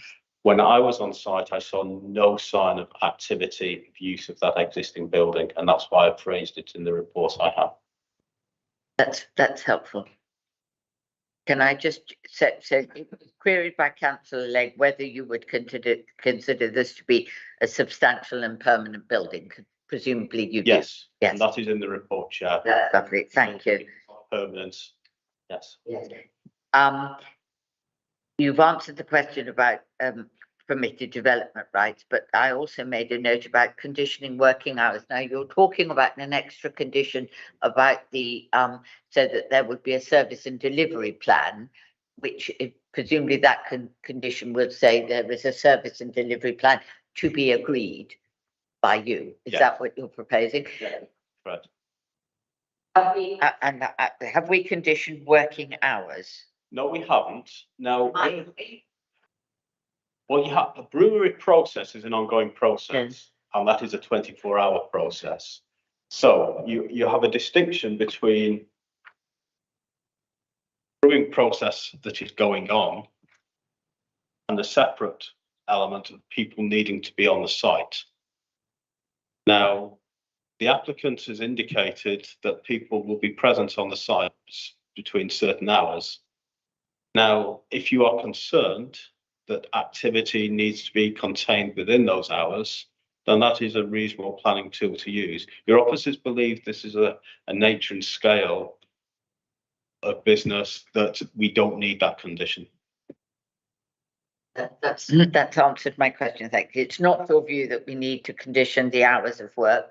Committee might take a different view, but that's helpful. Thank you very much. Well, I'm going to work my way around the room now for any questions. I'm looking at you, Councillor Heatley, first. Have you any questions?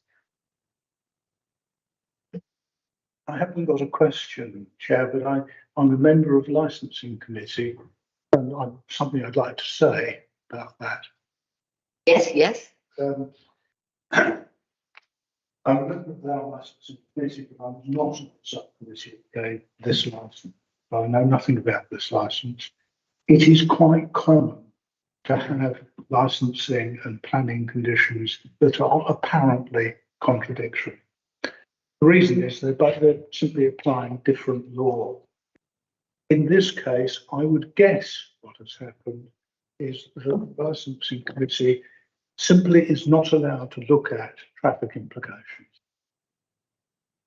But you're not. And I think that's probably what's happened here. That's really helpful. Thank you very much. I mean, the key condition for this committee and indeed for the public is condition 2.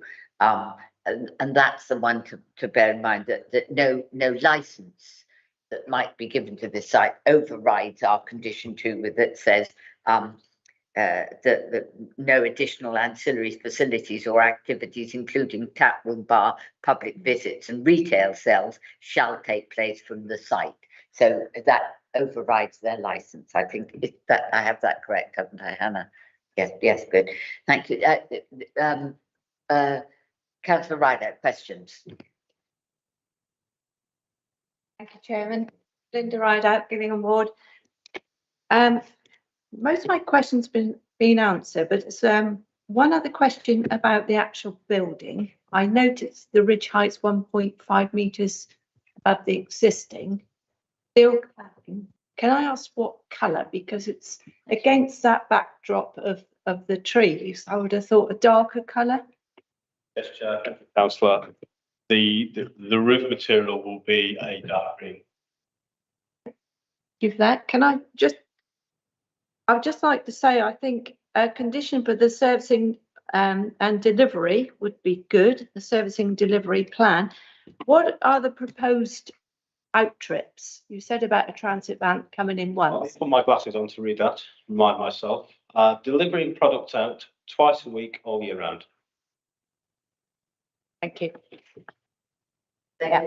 Councillor Jones, questions? No, I'll come into debate. Councillor Cook, questions? Yeah, just one mention was made, I think from Councillor Legg about the increase in floor space. What is the proposed increase or decrease in floor space between the old and the new? Footprint as I assessed is the same. Thank you very much. Councillor Fothbury, any questions? Thank you, Val Fothbury, Gillingham Ward. Everybody's asked the questions that I was going to ask, which is fine. Thank you. Good, thank you. Any other questions? If not, we'll go on to a discussion. Councillor Jones. Personally, I don't think that we should limit service vehicles. I think that could be really limiting on. At the end of the day, it's going to be a business, a small business, but it's a commercial business, and I would not be in favour of actually putting that that condition on. And I'm just wondering, were the applicants completely happy with having the retail? It is a viable business for them without having that, is it? Thank you, Councillor. Yes, Chair. The conversation that was had was a recognition of some of the limitations given the site context, and particularly the highway, the nature of the peaceful lane itself. It is narrow, whilst it's a straight route and you have visibility all the way along it. It was felt that the narrowness, the fact that it's unlit, the impact on character and amenity would be quite noticeable if the additional activities that might be associated with other premises were to take place here. We consider that the scale and operation of the brewery itself is so low key, so low scale, but that doesn't. There isn't a problem there, but there is concern that if these other facilities were involved, it would be difficult to control and manage that in terms of numbers, frequency, and therefore it could be an issue.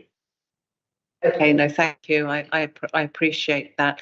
I mean, what I would also say is, look, it's part of a farm site. I mean, you don't limit the hours that a farm can work, or the amount of vehicles coming in and out, or the size of the tractors, and so on and so forth. So I think it, for me, looks like a good diversification of something that's not is no longer in use there. Thank you. That's helpful. Can I before? So you don't see the need for this extra condition? I'll go along with the committee. No, exactly. Could you just explain to us again, because you suggested that, Andrew, and why you would recommend that? Because generally, planning officers don't recommend conditions that we don't need. So tell us. Absolutely. The business of conditioning. Yes. I think in this case, you have got a particular character to the area. You have a particular parameters of the lane. It is very narrow. There is activity along there. And therefore, in terms of the applicant has made it clear when asked to clarify the nature of the use and the scale of the use. And that's what we are then using to make an assessment of its impact, that this is low key and it will take place between certain hours. At the moment, it is just an annotation on a plan. And therefore, as we as officers making that assessment and coming to the view that at that scale and at that level, it's acceptable,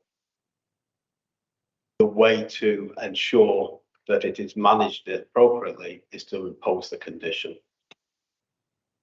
So it does make sense, given the concerns that the local people have expressed. But yeah, absolutely. Yes, Councillor Cook.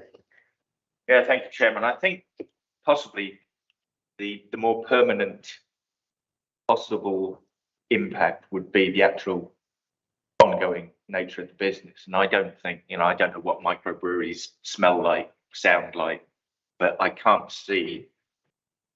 It's not a huge operation here, and I take the view of that the officer is giving, that it is so low key, small scale, that would be, were it any bigger, I think we would have a few more issues, but 2 vehicles in a week to deliver and collect, to me isn't a problem. You wouldn't be limiting. Yeah, as Councillor Jones said, it's a public roadway, and I don't know how well it is used, whether Steve Savage has got any sort of view on how much disruption would be caused to any other traffic using that roadway. But and as to the sort of telling the staff or conditioning who can work there when, would that preclude, for sake of argument, the main VAT overflowing at 3 in the morning? Would that preclude somebody coming in to sort it out? No, I think we've agreed. I think that we're not going to condition the hours of work. We're just looking at the possibility of adding a condition for services and deliveries between certain hours. But yes, the staff coming and going, I think, yes, but we're not even sure. Yes. If I can just come into this from a highway perspective, as Councillor Legg quite rightly mentioned, we were initially concerned that it could be an attractor for members of the public, and that obviously you'd have the inherent increase in traffic along Eastern Lane, which is peaceful. By removing that element, we felt that the low level of deliveries by smaller box vans, by transit, was appropriate to a lane such as this. We didn't really want to see the bigger articulated or rigid vehicles along here.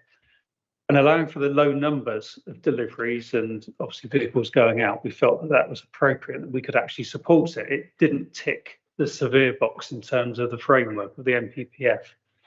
So Andrew suggested another condition, a delivery service and or management plan, if you like, which would identify, in conjunction with the applicant, the size, the maximum size of the vehicle which would visit the site, and could give an indication as when we'd expect those movements to take place over the daily period, restricting the likelihood of conflict with other road users.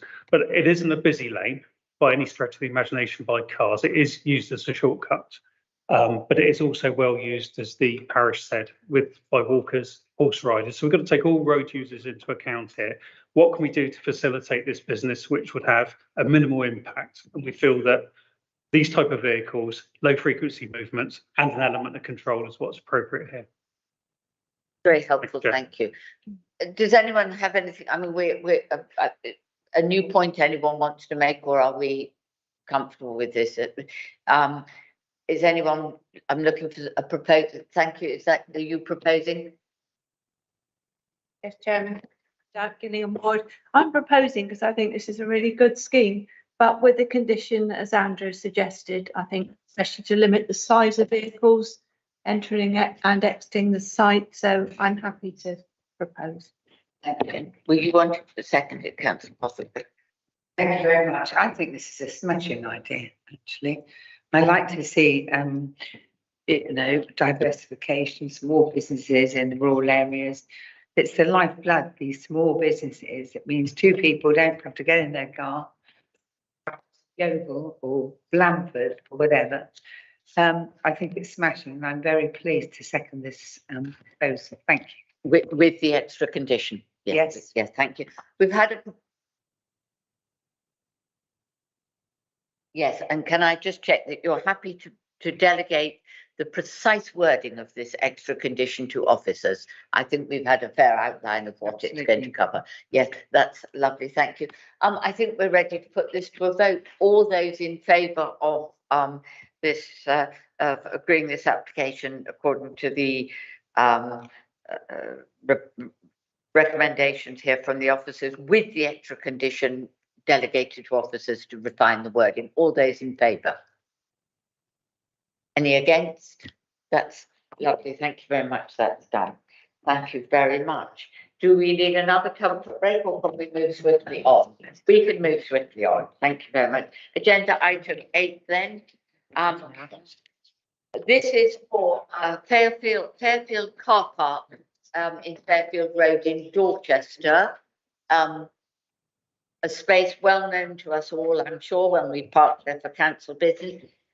This is to construct a footway on Fairfield Road, carry out vehicle restrictive work for pedestrian access from Weymouth Avenue. It's before the committee because it's a very interesting and important application, but also because it's an application from Dorset Council on land owned by Dorset Council, so in the interest of transparency. So when we are ready, we will hear from the case officer, Jim Bennett. Very much, Jim.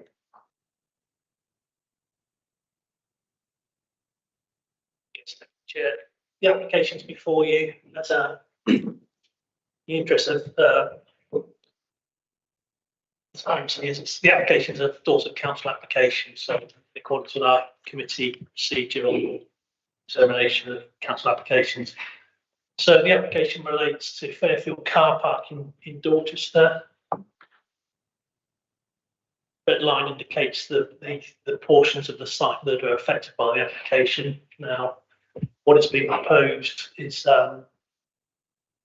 enhancement of pedestrian facilities along this line here, as well as the creation of a gap in the existing railings at this point here opposite Copper Street.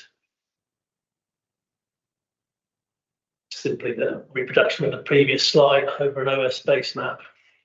This shows the details of the scheme. Now, this end of Fairfield car park, pedestrianised, bollards put in this location on the junction with Weymouth Avenue. Paving will be enhanced in this location, which is opposite the cinema. A raised pavement will be put along this side of the Fairfield Road. That will displace a number of car parking spaces. The whole scheme will displace and result in the loss of 21 spaces, like Fairfield car park has in the region of 600 spaces currently. So it's a negligible loss. Will be implications for how the road works, how, for instance, market traders park their vehicles on market day, etc. But all told, the proposal will provide a much better pedestrian environment for people egressing Fairfield car park, as well as using the link between Mornbury Road and Weymouth Avenue. This shows the detail in relation to the proposal opposite Copper Street. So this section of railing will be removed. There'll be a slight ramp placed in this location for to facilitate access onto the existing paving for users. There has been a bit of comment with regard to why this pedestrian access hasn't been made opposite the existing Pelican crossing in this location. That's down to level, so we would need a greater degree of ramped access along the existing pavement, where the hole in the railings to be put in this location here. There's also been a bit of comment with regards to the environmental improvements that will be eventually forthcoming on the site. The site is, the scheme is subject to Department of Transport funding, which has got to be spent in this financial year. It is for phase 1 of the proposal, which is essentially all the hard street works proposed, bollards, curbs, tarmac. This is essentially what it's indicative. I have to stress that this is what could come forward in phase 2, which is subject to a further tranche of budget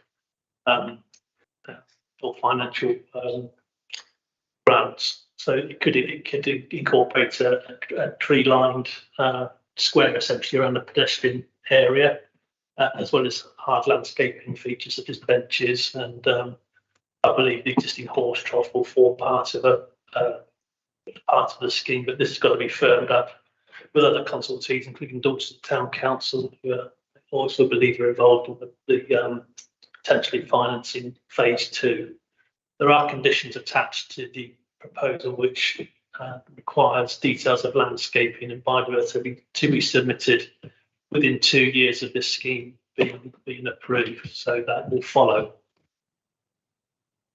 Some photographs of the site. So this is on Fairfield Road, looking back towards the cinema complex. These vehicles will be entirely displaced by the scheme. The scheme will occupy this portion of the road. This photograph is taken looking up in the opposite direction towards Mornbury Road. So these vehicles will be retained, these parking spaces, whereas these vehicles will be displaced to facilitate the pavement on that side of Fairfield Road.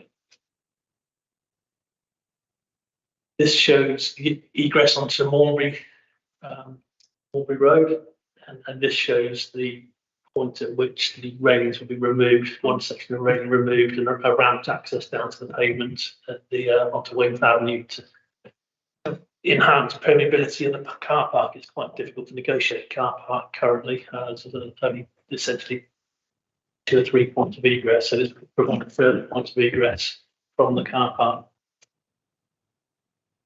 This is a photograph provided by my colleagues in the highways section. It shows how the site operates on market days. You can see the markets here. What tends to happen is a code is put out to prevent Fairfield Road being used on market days.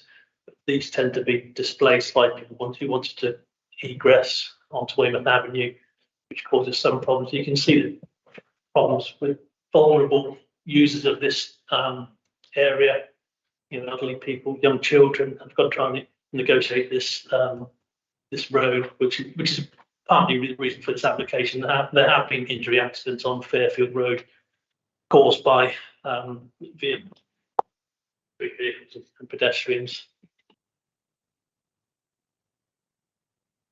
This shows the access onto Mornbury Road. Previously, there were bollards here that could be sunk into the ground, and they're proposing to replace these in part, at least these ones in this location here, with a removable bollard, so that on market days, these bollards are put up to prevent access along Fairfield Road. Something similar, although not quite as extensive as these bollards, is proposed by this scheme. So obviously the location is considered sustainable town centre location. The design is considered acceptable, heritage impact acceptable. The proposal will provide significant benefits in terms of providing a more pleasant pedestrian environment linking to the wider town and the stations. Basic conditions to ensure that landscaping benefits are eventually delivered on the site. And overall, it complies with the policies of the development plan and is recommended for approval, subject to condition. Thank you, Chair. Thank you very much indeed. We now hear from Chris Peck, who is from Dorset Council. Highways engineer, are you? Chair. I've got your job title, I apologize. Tell us who you are. Thank you, Chair. I'm Chris Peck. I'm from the Transport Planning team. So we work very closely with our highways engineers to develop these schemes, but I'm on the funding and sort of higher up the sort of upstream end of this scheme development phase. So thank you for your opportunity to speak to you, members. Fairfield Road Footway, as you've just heard, is a project that's been developed for many years and has evolved with input from stakeholders, including elected members for the area, the town council, amongst many others. We had a public engagement exercise held earlier this year. We had over 400 respondents, which showed strong support for all the aspects you've seen. We have 3 objectives with this scheme. It will find a much safer environment for pedestrians, particularly pedestrians with mobility or sensory impairments, both to travel through the town and for pedestrian enhancements to get access to the car parks and to Dorchester Market. The route is also part of the main walking route between the railway stations and between Dorchester South Railway Station and the hospital, and therefore will provide a much better, safer route for staff and visitors to the hospital. Secondly, by restricting traffic access at the Weymouth Avenue end of Fairfield Road, it removes a conflict which Jim just mentioned, that we've seen emerge between pedestrians and traffic turning in and out of Fairfield Road. There have been 3 injuries, 2 of them serious to pedestrians in the last few years. And by restricting that movement and concentrating those movements to the other 2 vehicular accesses to the car park, that is the Mulberry Road end and the Upper Fairfield Road end, it will remove those collisions. And that is where the pedestrian movement is concentrated, is at that point, coming out of the car park, trying to get to Dreyhorse Yard across the road. Thirdly, it will give the opportunity to provide, as has been mentioned, as a subsequent phase of work, an improved public realm space to enhance the area near the market, give visitors to the market and visitors to town opportunities to sit in comfort, as well as providing potential new planting, trees, and helping to reduce surface flooding at the Weymouth Avenue junction through a sustainable drainage system. We do not go into detail, substantial detail in the application, because this will be subject, as you've heard, to further scoping and design input with stakeholders such as Dorchester Town Council. The second smaller end of the scheme is to provide the gap in the fencing to allow pedestrians within the car park to reach the Copper Street crossing, avoiding the conflict which is currently present where they currently exit the car park at Upper Fairfield Road and on Upper Fairfield Road as well, which also does not have a footway similar to Fairfield Road. This location, although it is some meters away from the crossing, is located to improve the visibility of the access point and, as you've heard, to limit the change of level between the footway and the car park. So ideally, we would have presented it as a whole unit to the committee, but as you've heard, we have funding constraints on the way we have the funding that's been awarded currently from central government, which means we have to proceed with the highways element within this financial year. And I hope that the conditions 3 and 4, as they've written, will satisfy your concerns that we will bring forward a subsequent scheme, though it's not perhaps exactly as it's portrayed in the images you've seen. Thank you, Chair. Thank you very much. Excellent. And I have 1 or 2 questions that I'm going to start with while the rest of you gather your thoughts. So first of all, and we need Mr. Fletch back because he's going to answer these questions, but we can't do that. So my questions are on the area where we have removed the parking spaces on the north side, yes, down there, right? What traffic? What are we going to have double yellow lines and no unloading signs there? The reason I'm asking is because there will be a pavement down there and no parking. But the reality is that the market traders, when they're loading and unloading, will pull up onto that pavement for a period of time, probably all morning, while they're loading and unloading, unless we have some really pretty unequivocal traffic parking constraints there. So how do we go about securing that?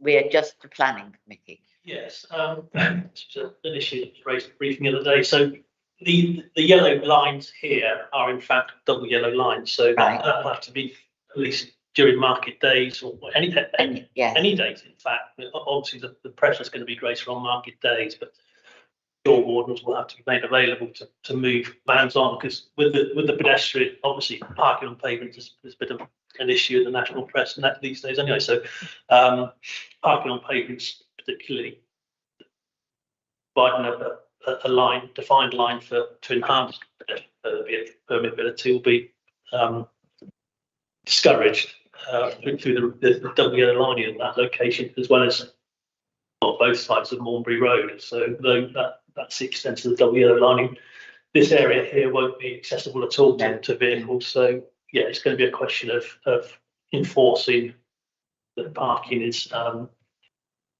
appropriately on market days. I'm sure I have to say no loading and unloading signs would be helpful as well. Then it's but yeah. Unloading, Chris, does it? No, we're not allowed to speak directly to Chris. I mean, can we be satisfied that I've said it, And if it's possible to do, Chris has heard, because I'd have to adjourn the meeting and to ask Chris. I'm sorry, it's a bit cumbersome, but we must be correct in that. My next question then concerns the new pedestrian access point into, is it Copper Street or Coppice Street? And which is a really sensible suggestion. But we are encouraging pedestrians to, we've removed a bit of railings, they're going to go out with it, and we want them to go up the pavement a little bit to cross at the crossing. There will be a massive temptation just to cross straight across the road. So could I suggest that we should be putting a waist high pedestrian barrier just along there, just to make the desire line to send them up to the crossing? Otherwise they will be crossing the road there. I mean, I would, because that's what people do. So is that in the plan? It's not in the plan. It's a question of whether we have to corral pedestrians in this way. I think if we've made a new gate, a new exit from, and it goes out onto the pavement, and where they're going is over there. I think something that discourages them from walking straight across the road, but it steers them up to the The safety audit team will probably pick this up with the scheme. If they think that it's necessary to put a railing in that location, and I'm sure they will. I've said my piece, that you can pass it on to them that this cautious lady thinks we should. Yes, Steve, do you want to come in on this? Well, my presumption here would be that the works carried out on the highway need to be carried out under the Highways Act. And as Jim mentioned, if there's a necessity for a stage 1 road safety audit to be carried out on this, or even further audits, then that'll be part and parcel of that process. I would suggest, Chair, that the desire line for somebody to walk directly out across Weymouth Avenue and onto Copper Street would be somewhat unlikely. It's somewhat foolhardy. And I think the important point that your case officer made was that the existing entrance to the car park is some distance to the north and to the south. This is substantially quicker, and one would hope that common sense would prevail. The desire line would take people to a crossing so they don't get run over, but we can't legislate for everybody who So to just sum up, I think that under the Highways Act, we'd be carrying out the works. We'd be looking at whether there are any other safety requirements there and act accordingly. I'm reassured. Thank you very much. Councillor Heatley. Thank you. About once a week, I cycle down here, going from Dorset South Station to County Hall. I'd be grateful if someone could point out what route I'm supposed to take on my bike, particularly over the new pedestrianised bit at the station edge. Yes, thank you. If I may, I would suggest, councillor, that you would cycle along the element you're allowed to cycle on, then dismount and push your cycle until you get back onto the road. Public realm area, I would suggest that we wouldn't be encouraging people to cycle haphazardly amongst pedestrians, but it's of sufficient width that if you wish to cycle along there, I would suggest you could do so quite safely. I couldn't advise further. We're always looking nowadays to obviously enhance pedestrian facilities, cycle facilities. The highway code promotes road users other than the car in high priority. So, you know, the final scheme there, which also shows cycle racks, would suggest to me that one day you'll be cycling quite happily along there without hitting pedestrians. Okay, said I would use my common sense. Questions, Councillor Ryder. Councillor Cook. Yeah, just one question. Thank you, Chairman. Going back to the slide that you had up a moment ago, showing the railings and the ticket machine. Given the explanation is that we're losing 2 more parking spaces because of levels. Is that a given, or is it possible? I know we shouldn't change schemes, but it struck me that further up might be better. But if the levels are inconsistent with that, then is it more? My understanding is that the levels rise slightly as you go further down Weymouth Avenue, that they require a slightly steeper ramp to get from the car park down to that pavement level. That's why this location has been chosen as opposed to that one. Yeah. And the one other question is regarding the market traffic. Just so the committee knows, are we restricting more the amount of parking spaces available for those market traders? Hence the chairman's question earlier about will they, if they're parking, are they going to be parking on places where they shouldn't and blocking pavements? Well, I understand. Okay, yeah, I understand some market traders park along this here early in the morning and then park there for the rest of the day. So that's simply not going to be feasible. So they're going to have to be decanted to elsewhere in the car park. I don't think their vans are so large in all cases that they couldn't park elsewhere in the existing car park. But they're certainly not going to be able to park there because of the double yellow lining. Yeah, I think, Chairman, supplementary question then, they will still be able to unload, because I wouldn't want any scheme to sort of get in the way of trade in that way, but There's still going to be circulation. I mean, this access into the market area will be retained and available. Obviously, when bollards come up in this location, as I understand, there used to be permanent bollards there. But this access will also be open to them to unload, but they'll have to come from a different point within Fairfield car park and look for the alternative points of access. Steve, yeah, you'd like to comment on that? I'd like to give you a categorical answer because we haven't got internet connection. I can't check the email, but I'm sure that Jim contacted Mr. Peck after our chairman's briefing and asked a number of these questions. And that one of the things that was revealed, Fairfield Road is a private road. The bollards are going up either end, again, I would presume on market day to stop through traffic. If it's a private road and the double yellow lines are enforced by ourselves, the authority, could it be assumed that the market traders are going to be allowed to continue to park on the carriageway there, not bumping on the footway, hence allowing pedestrian movements through, and they continue to load and unload as they currently do? That would be my understanding of it. So we're not impacting on them. We're just making sure that it's safe for pedestrians to maintain that thoroughfare through there, improving the current situation. Yeah, exactly so. And I'm and of course the vast majority of the market, I mean some market traders park out there, but the vast majority go into the market, unload, and then go and park wherever, because they're not all parked there. It's a big market. And I'm reassured by what Chris has said, that he has been liaising with all and sundry for a very long time. So that's bound to have included extensive liaison with the market. So we'll assume that that they've sorted all of this out. Any other questions? Any comments?